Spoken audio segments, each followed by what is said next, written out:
Selamat petang, salam sejahtera. Terima kasih karena bersama dengan saya di Nazilin Unity Channel. Beberapa hari, sehari dua hari selepas Sanusi angkat sumpah, ini adalah pendedahan yang mungkin membuatkan Sanusi terkejut, bahkan mungkin membuatkan beliau terkedu dan mungkin membuatkan beliau bakal kehilangan jawatan Menteri Besar beliau.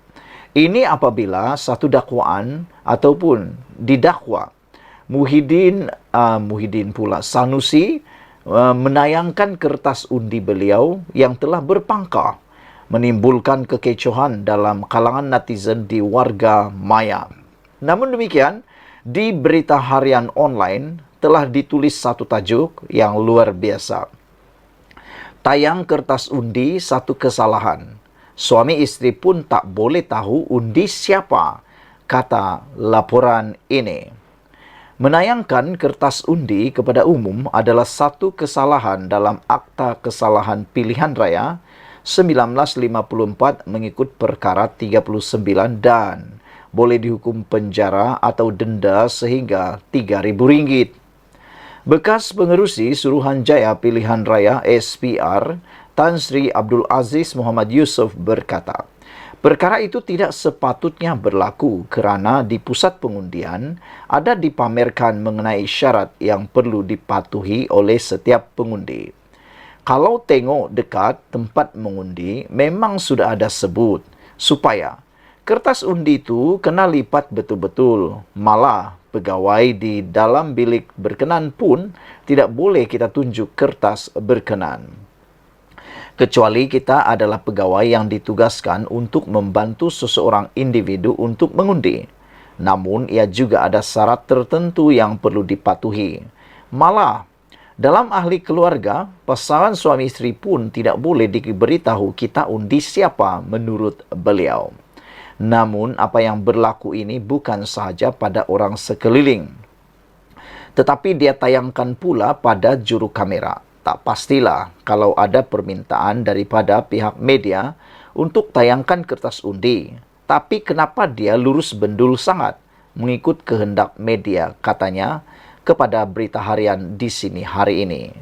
Sebelum ini, media melaporkan Menteri Besar Kedah Datuk Seri Muhammad Sanusi Maknor menayang kertas undi kepada petugas media. Perbuatannya mengundang kritikan pengguna media sosial yang berkongsi gambar Sanusi mempamerkan pilihannya pada kertas undi berkenan ketika gambar dirakam petugas media sebelum ia dimasukkan ke dalam kotak undi SPR. Berikutan itu, Ketua Polis Negara Tan Sri Razaruddin Hussein berkata, pihaknya sedang melengkapkan siasatan terhadap tindakan Muhammad Sanusi dan berkemungkinan Ketua Pengarah Pilihan Raya Perikatan Nasional itu akan dipanggil dalam masa terdekat untuk memberi keterangan. Bagaimanapun, Muhammad Sanusi dilaporkan mendakwa tidak berniat untuk menayang kertas undi miliknya ketika membuang undi di pusat mengundi Sekolah Kebangsaan Bandar Baru, Beris Jaya Sabtu lalu. Katanya kejadian itu berlaku di luar kawalannya kerana melayan kehendak petugas media dan yang memintanya berpusing ke kanan dan ke kiri. Sementara itu, Abdul Aziz berkata, sekiranya tindakan menayangkan kertas undi itu bukan satu kesalahan, sepatutnya di pusat mengundi tidak perlu dipasangkan penghadang untuk seseorang itu mengundi. Kalau misalnya benda kertas undi boleh tunjuk, tak perlu kita sediakan tempat berlindung penghadang untuk mengundi. Tengoklah dekat tempat mengundi itu. Kalau nak mengundi, kena buat dekat tempat berlindung. Malah, yang boleh masuk pun seorang demi seorang. Itulah tujuannya, merahsiakan undiannya, katanya lagi. Pada itu, mengulas lanjut mengenai kesalahan dalam pilihan raya seperti menggunakan kad pengenalan palsu di pusat mengundi, Abdul Aziz berkata undian yang dibuat oleh individu itu tetap akan dikira. Kerana pada masa pengundian itu berlangsung, ada ejen daripada parti, ada ejen calon dan ketua tempat pengundi, dan kesemua mereka tidak dapat buktikan kad pengenalan itu milik orang lain. Jadi undi yang ada tetap kena kira kerana ia tidak menjejaskan jumlah undian.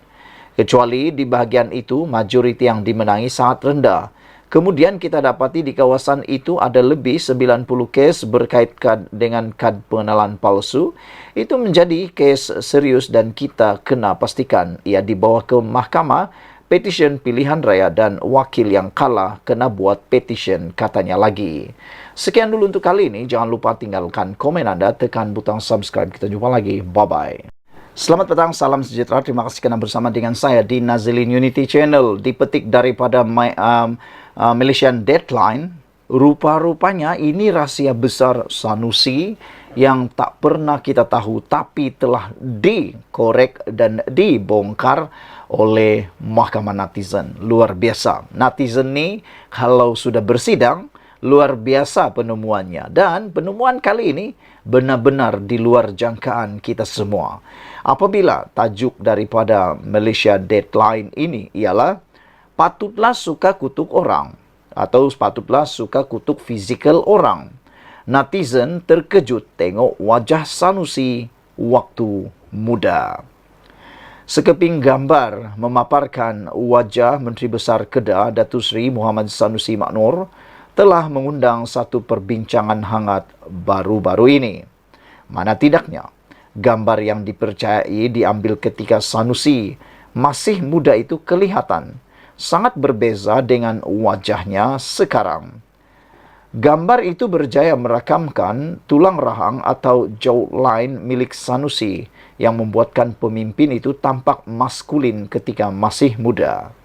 Merupakan sosok yang kurang disenangi, orang ramai mengakui sulit untuk menerima kenyataan bahawa Sanusi pernah kacak suatu ketika dahulu. Malah, ada juga individu yang tidak percaya bahawa wajah yang berada di dalam gambar itu adalah milik Pengerusi Perikatan Nasional PN Kedah. Tular di media sosial, gambar berkenan dikongsi oleh seorang pengguna media sosial menerusi satu hantaran di laman Twitter. Tinjauan di ruangan komen mendapati rata-rata pengguna Twitter terkejut dengan perubahan wajah ahli Dewan Undangan Negeri Adun Jeneri itu. Saudara-saudara sekalian, menurut Nazera Nasir, I'm sorry to do this, but please everyone, guess who the person of the right is, kata beliau lagi. Ada juga pengguna yang sempat memerli sifat Sanusi yang suka menghina fizikal orang lain tanpa melihat penampilan dan wajah terkininya. Sampai bila-bila tak mampu percaya yang kanan tu Sanusi, otak saya gagal memproses perkara ini, terlalu berbeza, kongsi seorang pengguna lagi. Patutlah dia suka kutuk fizikal orang, sebab dia masih ingat muka dia sama macam 20 tahun lalu. Mungkin sudah 20 tahun dia tidak melihat cermin seluruh pengguna lain. Terdahulu, Muhammad Sanusi pernah menerima kritikan setelah menghina fizikal pengerusi Pakatan Harapan PH Selangor, Amiruddin Syari.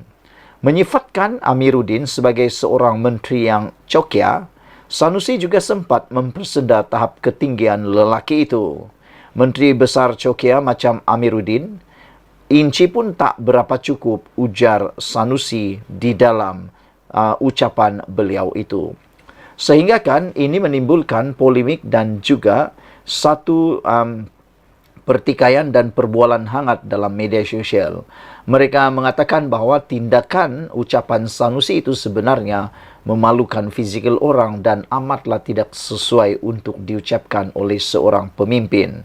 Memandangkan perbuatan menghina tubuh seseorang itu adalah juga satu kesalahan yang tak boleh diampuni, kata mereka, kerana itu boleh menimbulkan pelbagai perkara yang negatif. Bayangkan kalau itu adalah orang atau rakyat biasa yang melakukan perkara tersebut kerana terpengaruh dengan perbuatan pemimpin besar seperti Sanusi, kata netizen. Apa pendapat anda semua? Bila perhatikan benar-benar gambar ini, itulah Sanusi dan itulah keadaan muka beliau 20 tahun yang lepas. Patutlah suka kutuk fizikal orang. Netizen terkejut tengok wajah Sanusi waktu muda. Dipetik dari Malaysia Deadline. Kita jumpa lagi. Bye-bye. Selamat petang, salam sejahtera. Terima kasih kerana bersama dengan saya di Nazilin Unity Channel. Isu yang hangat pada petang ini ialah apabila UMNO mengalami kekalahan yang agak teruk dalam PRN baru-baru ini. Ramai orang yang menyindir, ramai juga yang menghendaki supaya berlaku transformasi dalam parti UMNO dan sekaligus mereka mahu supaya dicari penyelesaian terbaik untuk memperbaiki dan memulihkan maruah UMNO Barisan Nasional yang tercalar teruk gara-gara PRN baru-baru ini. Sehingga kan ramai yang mahu supaya kepimpinan UMNO khususnya segera diubah dan direformasikan. Antara suara yang kuat ialah menuntut supaya Zahid Hamidi dan pemimpin-pemimpin yang lain turut letak jawatan dan bertanggung jawab atas kekalahan mereka dalam PRN baru-baru ini. Namun demikian, ada juga pemimpin yang tetap mempertahankan Zahid Hamidi. Apabila mereka kata bukan Zahid sahaja yang perlu dipertanggungjawabkan, tetapi juga seharusnya semua sama-sama bertanggung jawab. Karena kata mereka, bukan sekadar Zahid yang menentukan kekalahan baru-baru ini. Namun yang mengejutkan kita ialah salah seorang daripada MKT UMNO tampil dengan satu desakan yang luar biasa yang tak pernah kita fikirkan, yang cukup berani beliau nyatakan, yaitu Isyam Jalil. Beliau mendesak MKT UMNO bincangkan Perhimpunan Agung Khas UMNO. Ketika ahli akar umbi UMNO semakin gelisah ekoran keputusan 6 pilihan raya PRN baru-baru ini, seorang pemimpin parti itu menggesa agar mesyuarat khas Majlis Kerja Tertinggi MKT diadakan dengan segera. Menurut Isyam Jalil, sudah hampir seminggu PRN berlalu dan UMNO kalah teruk di kebanyakan negeri, namun MKT belum dipanggil untuk bersidang. Akar umbi akan menjadi semakin resah jika kita di pihak pimpinan parti mendiamkan diri dan tidak memberikan hala tuju yang jelas semasa krisis, kata Isyam Jalil lagi. Berada dalam sindrom penafian dan melengah-lengahkan masa supaya isu dilupakan bukanlah pilihan yang baik untuk kita di kala ini, kata Isyam lagi. Adakah Anda bersetuju dengan kenyataan daripada Isyam Jalil ini supaya jangan biarkan sindrom penafian dan melengah-lengahkan masa ini diteruskan, karena berharap isu itu dilupakan dan ia sebenarnya bukan pilihan yang baik, kata Isyam lagi. Justru Isyam yang juga salah seorang ahli MKT berkata, mesyuarat tersebut perlu diadakan segera dan antara agendanya ialah untuk mengadakan Perhimpunan Agung Khas bagi membincangkan hala tuju parti. Dan UMNO perlu libatkan semua akar umbi parti yang ingin menyertai Perhimpunan Agung Khas tersebut, kerana keputusan yang perlu kita buat adalah amat penting dan memberi kesan kepada semua ahli, katanya lagi. Kecuali di Negeri Sembilan, UMNO mencatatkan kegagalan besar apabila hampir semua calon mereka gagal memenangi kerusi masing-masing. Kerjasama dijalin UMNO dengan PH dalam kerjaan perpaduan serta keberadaan Ahmad Zahid Hamidi sebagai pemimpin parti didakwa menjadi salah satu punca kekalahan tersebut. Isyam sendiri membuat kenyataan bahawa kerjasama UMNO dengan DAP melalui PH dan faktor Ahmad Zahid menyumbang kepada perubahan sokongan berkenan. Bekas Ketua Penerangan UMNO itu juga mendakwa pemenjaraan Najib Razak adalah faktor ketiga mengapa pengundi BN lagi memilih parti berkenan pada 12 Ogos lalu. UMNO hanya memenangi 19 daripada 108 kerusi Dewan Undangan Negeri yang ditandinginya di 6 negeri terbabit. Kata Isyam, pelaksanaan Perhimpunan Agung Khas itu penting bagi membolehkan para pemimpin parti mendengar suara akar umbi. Kita berada dalam keadaan yang luar biasa. Keadaan luar biasa memerlukan tindakan yang luar biasa, kata Isyam lagi. Saudara-saudara sekalian, adakah Anda juga setuju dengan kenyataan Isyam Jalil bahawa UMNO dalam keadaan yang luar biasa sekarang dan memerlukan tindakan yang luar biasa?